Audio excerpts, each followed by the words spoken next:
Deep within the asteroid belt between Mars and Jupiter, hidden among countless drifting rocks, the observation post Zenith 7 had maintained its vigil for over 10,000 years.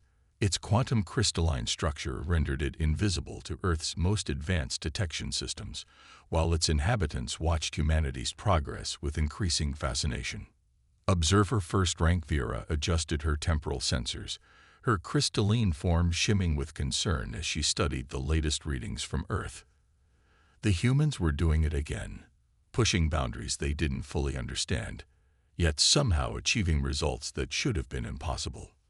They've managed to stabilize a quantum field without using anchor points, she announced to her fellow observer, her voice carrying notes of both admiration and worry.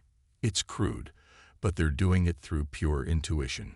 Kyle, her subordinate of 8 centuries, moved closer to examine the data streams. His crystalline form pulsed with dark blues of concern. Impossible. They don't even understand basic quantum architecture. Their theories about quantum mechanics are still incomplete. And yet, Vera highlighted a particular data stream, expanding it into a 3-dimensional projection. Look at these readings from their CERN facility. They think they're just running another particle acceleration experiment, but they're actually creating quantum harmonic resonances, harmonic patterns that exactly match the frequency we need to. Stop. Kyle's form darkened further. You know we cannot interfere. The protocol is absolute. They must develop on their own, or not at all. Vera's crystalline surface rippled with frustrated reds and oranges. For 10,000 years, the Watchers had observed humanity's progress, bound by the ancient protocol that forbade interference with developing civilizations. They had watched as humans struggled through their infant steps into space, celebrated their small victories, and documented their countless failures. But now, time was running out. Not just for Earth, but for everyone. The Void Cascade will reach their solar system in less than 30 years, Vera said softly. You know what that means. Everything we've watched them build, everything they've accomplished, gone, just like the Centauri worlds, like the Proxima colonies. The protocol. The protocol was written by people who never imagined something like the Void Cascade. Vera interrupted. They're so close, Kyle. They don't even know what they're on the verge of discovering, but they're about to unlock the very thing we've spent millennia trying to understand. On her displays, another data stream caught her attention. A small research facility in Antarctica was running experiments with quantum entanglement. The humans thought they were working on improving quantum computing, but they were accidentally tapping into something far more fundamental, the underlying quantum harmony of the universe itself. Kill moved to another monitoring station, his crystalline form now pulsing with conflicted purples. Even if you're right, what can we do? Direct contact is forbidden. Indirect guidance is forbidden. We can only watch. Vera's form stabilized into a determined white glow. Maybe that's been our problem all along. We've spent so long watching, waiting for civilizations to develop properly according to the protocol, that we've forgotten how to recognize true innovation when we see it. She brought up historical records, displaying humanity's progress over centuries. Their quantum mechanics theories were wrong in many ways, yet they still managed to build working quantum computers. Their understanding of space-time was incomplete, but they had already begun experimenting with crude warp field generators. They took wrong turns, made mistakes, but somehow kept stumbling forward into discoveries that should have been impossible. Look at their pattern of development, she continued. It's chaotic, inconsistent with every model we have for technological advancement. They make intuitive leaps that defy conventional learning progression. They discover things in the wrong order, find solutions before they fully understand the problems. That's exactly why the protocol exists, Kyle argued. Unguided development is dangerous, unpredictable. Or maybe Vera's form, pulsed with bright inspiration. That unpredictability is exactly what we need right now. A new alert drew their attention. The Antarctic facility had just achieved something remarkable. They had created a stable quantum resonance field using nothing but modified radio equipment and repurposed particle detectors. It was inefficient, crude, and should not have worked at all. Yet there it was, defying every principle of quantum engineering the Watchers had established over millennia. "They don't know the rules," Vera whispered, her form glowing brighter with excitement. "That's their strength. They don't know what's supposed to be impossible, so they try anyway. And sometimes they succeed." Kyle finished, his tone carrying a note of dawning understanding. Vera began composing a message to the Watch Council, knowing it would be controversial.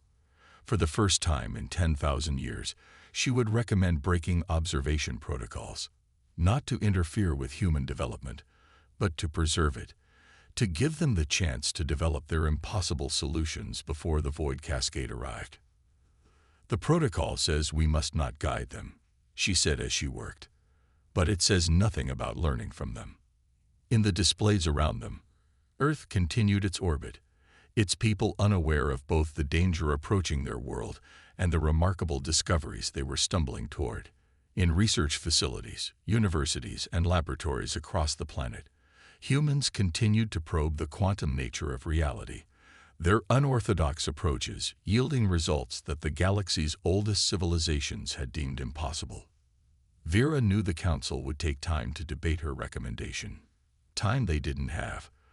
The void cascade had already consumed 12 star systems, leaving nothing but quantum-corrupted space in its wake. The combined knowledge of 1,000 ancient civilizations had failed to stop its advance. Perhaps it was time to try something new, something impossible. As she finalized her report, a small alert caught her attention. The Antarctic facility was spinning up their equipment for another test. The humans called it Project Echo, an attempt to use quantum entanglement to transmit data faster than light. According to every principle the Watchers knew, their approach was fundamentally flawed. Vera settled in to observe, her form glowing with anticipation. She had learned that with humans, the impossible had a way of becoming merely improbable, and then, suddenly, inevitable. They were about to do it again. Dr. Maya Patel stood before her quantum resonance array, frowning at the inexplicable readings on her holographic display. The Antarctic Research Facility hummed around her, its powerful systems working to maintain a stable environment for the delicate experiments of Project Echo. Outside, the eternal night of the polar winter painted the world in darkness, but inside, humanity's quest for understanding continued unabated. "Run it again," she instructed her team, her dark eyes fixed on the quantum field visualizations. "Something's interfering with the entanglement matrix, but it's not random noise. There's a pattern here." Her colleague, Dr. James Chen, adjusted the sensitivity of their instruments. "Maya, we've run this test 12 times. The quantum fluctuations shouldn't be this stable, according to every model." "The models are wrong," Maya interrupted, her voice carrying the quiet certainty that had driven her from a small village in Gujarat to the frontiers of quantum physics. "We're missing something fundamental about how quantum fields interact. These resonance patterns, they're almost like music." Above the facility, hidden from human detection, junior observer Lyra watched with mounting anxiety. She had violated dozens of protocols in the past week, subtly altering quantum fields around the human facility to guide their research. If the Council discovered her actions, the punishment would be severe.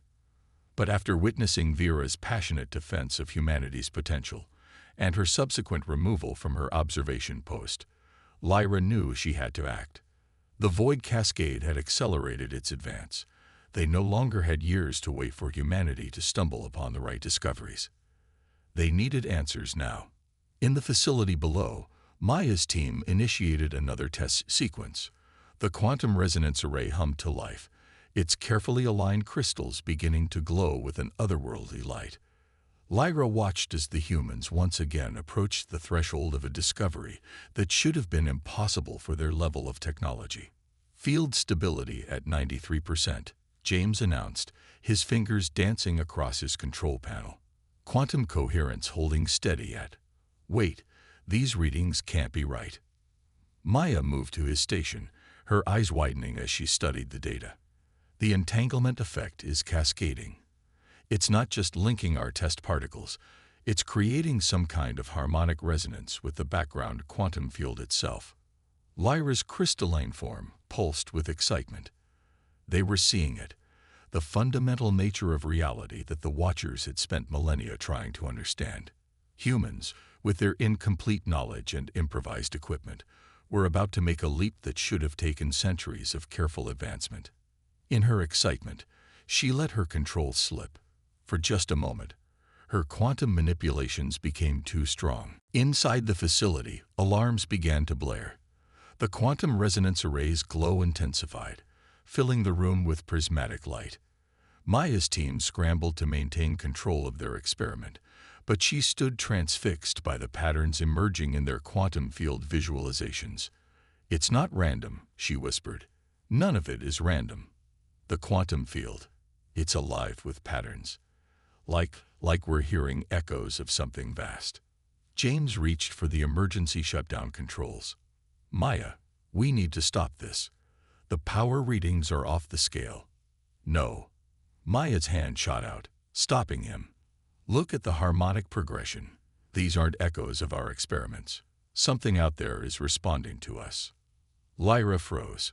She had revealed too much. The protocol existed for a reason. Uncontrolled contact between civilizations could be catastrophic. But as she watched Maya Patel's face transform with understanding, she realized it was too late to turn back. Maya began adjusting the quantum field parameters, not trying to control the cascade, but working with it. Her fingers moved across the controls with intuitive precision, as if she could feel the quantum harmonies. In that moment, she reminded Lyra of the great quantum architects of the ancient past, those who had first understood the music of reality. "There," Maya said softly, stabilizing the field at a new frequency. "We're not creating these patterns. We're tuning into them. They've always been there. We just couldn't see them before." The quantum resonance array's light settled into a steady, pulsing glow. On their displays, complex patterns danced and shifted, revealing layers of quantum interaction that the facility's instruments had never been designed to detect. Maya's team gathered around the main display, their earlier fear forgotten in the face of discovery. "Do you understand what this means?" Maya asked, her voice filled with wonder. "Every quantum physics textbook we have is wrong. Or, not wrong. Exactly, but incomplete. We've been looking at shadows, thinking they were the whole picture." High above, Lyra made her decision. She had already broken the protocol. She might as well break it thoroughly. With careful precision, she began weaving a pattern into the quantum fields around the facility. Not random noise this time, but a deliberate message encoded in the language of quantum harmonics. Below, Maya's eyes narrowed as she spotted the new pattern emerging in their readings. There's a structure to these fluctuations, almost like someone's trying to teach us the alphabet. James leaned in, his skepticism warring with scientific curiosity. "Maya, you can't seriously be suggesting." "I'm not suggesting anything," she interrupted. "I'm observing. And right now, I'm observing patterns that can only be artificial in origin. The question isn't whether someone is trying to communicate with us. The question is why now? What's changed that makes this communication so urgent?" Lyra watched as the humans began their first halting attempts to respond, using their crude equipment to mirror the quantum patterns she had shown them. They were learning faster than she had dared to hope, their intuitive grasp of quantum harmonics compensating for their technological limitations. Soon, they would be ready for the truth, about the Watchers, about the Void Cascade, and about humanity's unique role in what was to come. But first, they needed to understand the language of quantum harmonics, the true music of the universe. As Maya Patel worked through the night, gradually learning to read the quantum patterns, Lyra sent a message of her own to the Watch Council, not asking for permission this time, but informing them of what she had done. The time for watching was over. Humanity was about to join a conversation that had been going on for billions of years. and perhaps, just perhaps, they would have something new to add to it. The Watch Council's chamber shimmered with the collective anxiety of its members, their crystalline forms casting prismatic shadows across the quantum-hewn walls of their hidden base in the Kuiper Belt. Before them, displayed in exquisite detail, was a recording of humanity's first successful quantum harmony drive test. Impossible, Elder Nexus declared, his form pulsing with deep crimson waves of distress. They created a functional quantum drive using modified particle accelerator components and primitive superconductors. The mathematical models clearly show. The models are wrong. Vera interrupted, her crystalline form glowing with vindication despite her official censure. They achieved in months what took our civilizations millennia, precisely because they don't know our limitations. The chamber erupted in chaotic light patterns as the council members argued. Above their heads, the holographic display showed the test flight again. A small prototype vessel, barely larger than Earth's obsolete space shuttles, creating a perfect quantum harmonic resonance field on its first attempt. In the Antarctic facility, unaware of the cosmic debate their achievement had sparked, Maya Patel and her team were celebrating their own victory. The prototype quantum drive had performed beyond their wildest expectations, though none of them fully understood why. The quantum field responded like it was eager to help, Maya explained to the gathered scientists and military observers, as if the universe itself had been waiting for someone to try this particular melody. James Chen, still cautious despite their success, pulled up the test data. The efficiency ratings are off the charts.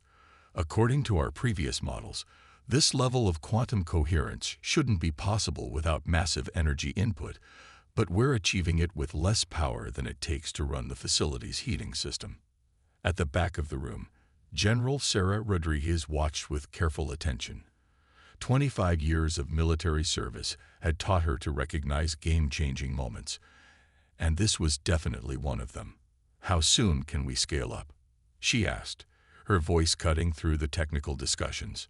Maya turned to face her, excitement barely contained. "That's the incredible part. The quantum harmonic effect appears to be scale-independent.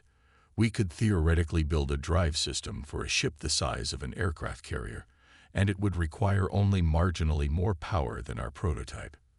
In the council chamber, Lyra stood before her peers, accepting judgment for her protocol violations, but her form glowed with quiet confidence as she presented her findings.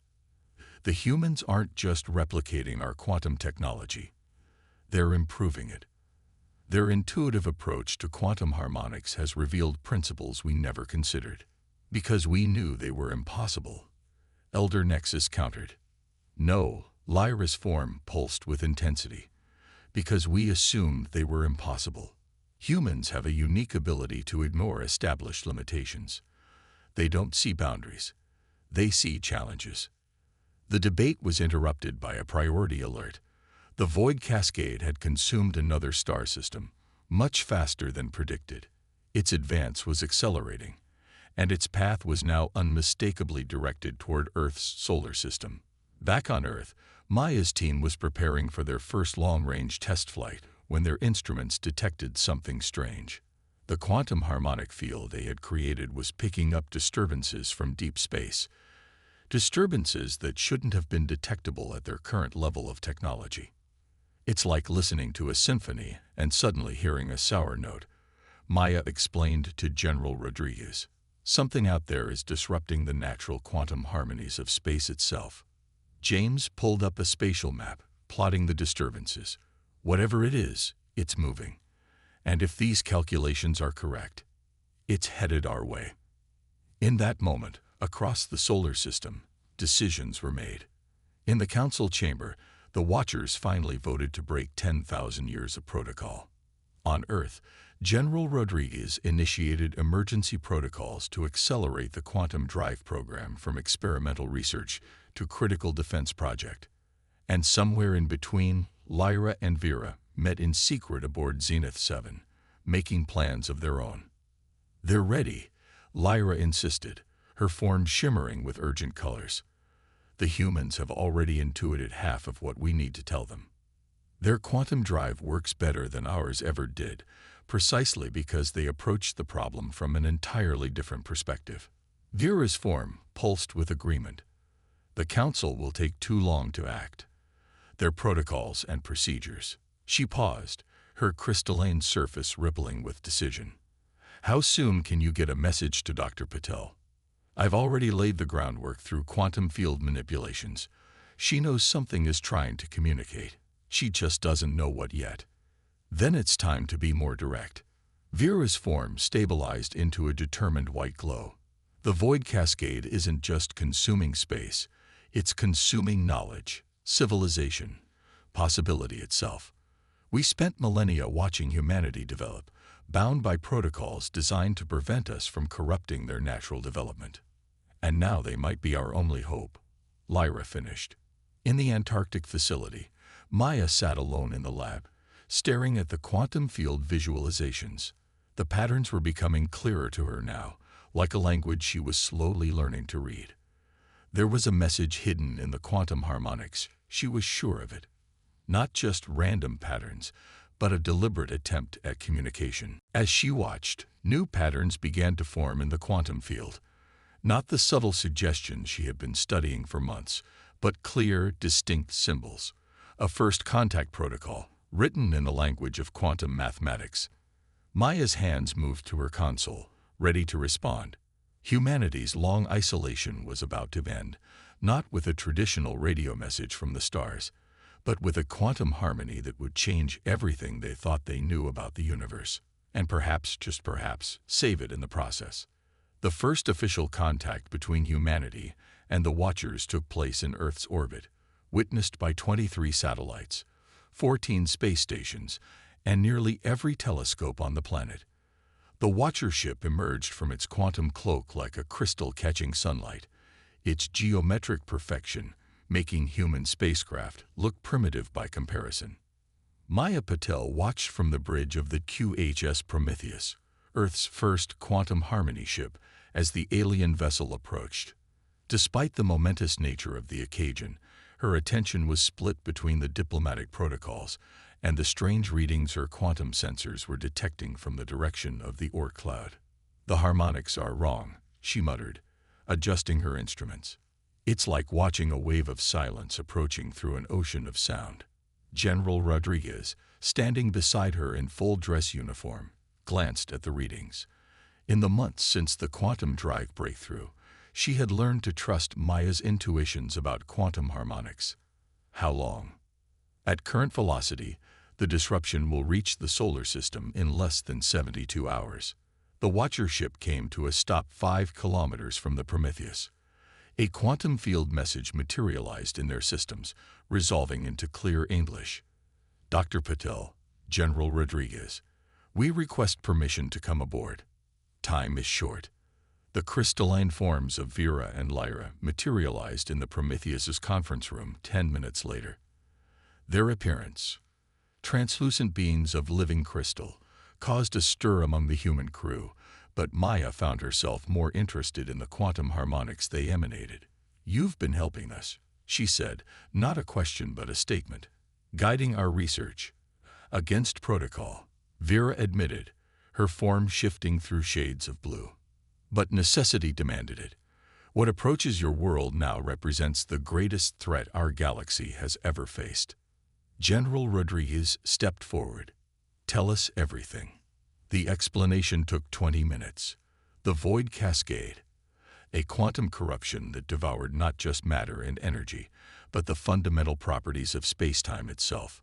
It had appeared at the galaxy's edge a century ago, consuming star systems and leaving nothing but quantum-corrupted void in its wake. The combined knowledge of 1,000 ancient civilizations had failed to stop it. But you, Lyra's form pulsed with excitement. You humans approach quantum mechanics differently than any species we've encountered. Your quantum drive shouldn't work, yet it does, more efficiently than our own technology. You understand harmony in ways we never considered. Because we don't know what's impossible, Maya asked, remembering her early breakthroughs. Because you don't accept impossibility at all, Vera corrected. Where our civilizations built quantum technology through careful, logical progression, you treat it like music, like art. You feel the harmonies in ways we never learned to do. On the main display, the visualization of the approaching void cascade updated. The wave of quantum silence was accelerating, drawn to the complex harmonics of populated star systems like a predator to sound in water. Maya studied the pattern of its advance, her mind already racing with possibilities. You said it corrupts quantum fields, but what if? She moved to the ship's quantum interface, fingers dancing across the controls. What if corruption isn't the right way to think about it? What if it's more like dissonance? The crystalline aliens watched as she pulled up the quantum harmonic patterns they had detected from the cascade. Look at the structure. It's not random destruction. It's an anti-harmony, a quantum frequency that cancels out the natural resonance of space itself. Understanding rippled through Vera's crystalline form. Of course, we were so focused on trying to stop it, to fight it directly. But you can't fight dissonance with force, Maya finished. You have to resolve it. Change the harmony to incorporate the dissonant elements. She turned to General Rodriguez. Sir, I need every quantum-capable ship we have, and I need them crewed by musicians. Musicians, Rodriguez's eyebrow raised. Anyone with perfect pitch and harmony training. We're not going to fight this thing. We're going to tune it. The next 48 hours saw the greatest mobilization in human history. As the void cascade approached, Earth's 7 quantum harmony ships took up formation at the solar system's edge. Their crews were an unprecedented mix of physicists and musicians, led by Maya aboard the Prometheus.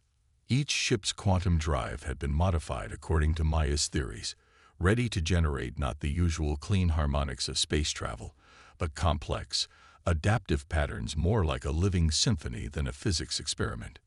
Think of it like a musical scale, Maya explained to the assembled crews in their final briefing. The cascade is playing a chord that cancels out the universe's natural frequency. We're going to add notes until that chord has no choice but to resolve itself into harmony. Vera and Lyra, watching from their ship, felt something they hadn't experienced in millennia. Hope. The Watch Council had opposed this plan, arguing that it violated every principle of quantum mechanics they had established over eons of study. But as they observed the human ships move into position, their quantum drives singing with strange new harmonies, they realized that perhaps their ancient knowledge had become its own kind of limitation. The edge of the void cascade appeared first as a darkening of the stars, a wave of wrongness that made the quantum sensors scream with discordant readings. Maya took a deep breath, placed her hands on the quantum interface, and began to play. The fate of not just Earth, but the galaxy itself, would depend on humanity's ability to find harmony in the heart of chaos. The void cascade approached like a wave of cosmic silence, its quantum dissonance drowning out the natural harmonies of space-time. From the bridge of the Prometheus, Maya watched as the stars ahead began to dim, their light distorted by the approaching anomaly. Earth's 7 quantum harmony ships held formation, their modified drives humming with potential. All ships report ready, James Chen announced from his station. Quantum harmonics synchronized. Maya nodded, her hands hovering over the quantum interface. Years of piano training combined with her physics knowledge as she studied the cascade's pattern. Remember, she broadcast to all ships, this isn't about power or force. It's about finding the right resonance. Listen to the harmony, not just the math. The first tendrils of the void cascade reached their position. On every ship, sensors screamed warnings as quantum fields began to destabilize. The very fabric of space trembled as 2 forms of reality collided. Now, Maya commanded and began to play. The quantum interface responded to her touch like a musical instrument. The Prometheus's drive pulsed with a deep, fundamental tone, the baseline harmony of space itself. One by one, the other ships joined in, each adding their own layer to the quantum symphony. From their ship, Vera and Lyra watched in amazement as the humans executed their impossible plan. They're not just generating quantum fields, Lyra observed, her crystalline form pulsing with wonder. They're improvising with them. Indeed, each human ship adjusted its quantum output in real time, responding to the cascade's dissonance like jazz musicians riffing off each other. Where the Watchers had spent millennia trying to combat the void with precision and power, humanity was attempting to seduce it into harmony. The cascade's advance slowed, then stopped.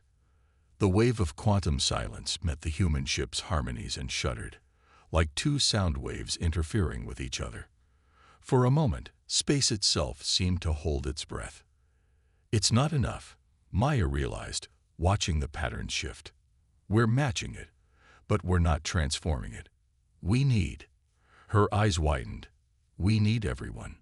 General Rodriguez, can you broadcast our quantum frequency to Earth? Rodriguez nodded to her communications officer. Across the solar system, every quantum-capable device, from the newest drives to the smallest experimental sensors, began receiving the harmonic pattern. Maya's voice reached every ship, every station, every facility. If you can generate any kind of quantum field, even the smallest one, tune it to this frequency. Add your voice to the symphony. Across Earth and its colonies, humans responded. Research facilities redirected their quantum experiments. Ships adjusted their drives. Even small quantum computing labs aligned their systems to the harmonic pattern. Thousands of tiny quantum fields began to pulse in rhythm, joining the larger symphony. The void cascade shuddered again, but this time something was different. Where its quantum dissonance met the human-generated harmony, new patterns began to form. Not destruction or corruption, but transformation. Look, James called out, pointing to his readings. The cascade. It's not just stopping. It's changing frequency. Maya felt it through her quantum interface. The dissonant chord that had threatened to unravel space itself was resolving, finding a new harmony within the greater symphony of existence. The darkness that had consumed so many star systems began to pulse with new light. Impossible, Vera whispered, but there was joy in her tone. Once again, humans were achieving what every model said they could not. The transformation accelerated, like a wave of anti-creation becoming something new. The void cascade's quantum dissonance surrendered to the human harmony. Stars that had been drowned in quantum silence began to shine again. Their light changed but not diminished. In the depths of what had been void, new patterns of space-time emerged. Not quite like the reality it had replaced, but not the emptiness it had been either. Humanity hadn't just stopped the cascade. They had taught it a new way to exist. Hours later, as Earth celebrated and the Watchers' Council struggled to comprehend what they had witnessed, Maya sat quietly in her quarters aboard the Prometheus. The quantum harmonics had settled into a new pattern. Reality itself seemed to be humming a slightly different tune.